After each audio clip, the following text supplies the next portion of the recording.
Alors, pour la correction de cet exercice, je vais donc prendre les deux cas un par un. Le premier, donc le cas où le Romain est frappé par Astérix au visage, et puis ensuite on verra le cas où le Romain est en l'air après le choc.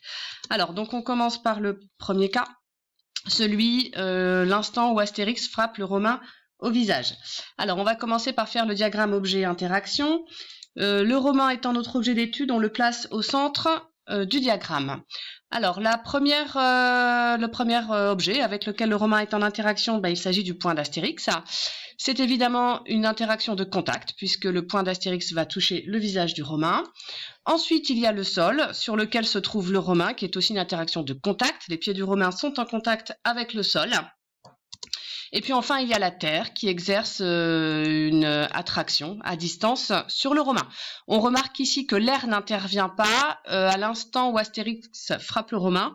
Celui-ci n'est pas en mouvement, donc il n'y a aucun frottement avec l'air. Alors je vais corriger directement la deuxième question dans laquelle on nous demande à quelles actions le Romain est soumis. Donc si je reprends le diagramme objet-interaction, eh bien le Romain est soumis aux actions suivantes. D'abord l'action du point d'Astérix sur son visage, ensuite l'action du sol sur lui-même, et enfin l'attraction exercée à distance par la Terre. Alors on va maintenant voir le cas où le Romain est en l'air après le choc. Donc on commence par le diagramme objet-interaction. Le Romain est toujours l'objet d'étude, je le place au centre de mon diagramme.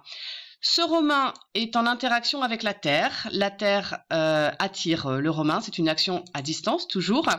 Et puis le Romain qui est donc expulsé dans les airs et cette fois-ci soumis au frottement de l'air. Donc il est au contact des molécules d'air. C'est une action de contact.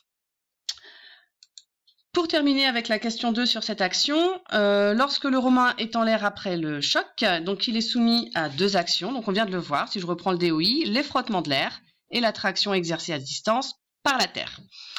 Alors on termine avec la dernière question, on nous demande à quelles actions Astérix est soumis quand il frappe le Romain. Eh bien il est soumis aux actions suivantes, d'abord l'action du Romain sur son point, c'est une interaction, Astérix frappe le Romain et le Romain est frappé par Astérix.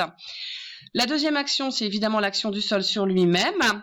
Les frottements de l'air sur son point en mouvement, action de contact. Et puis enfin, pour terminer, toujours l'attraction exercée par la Terre.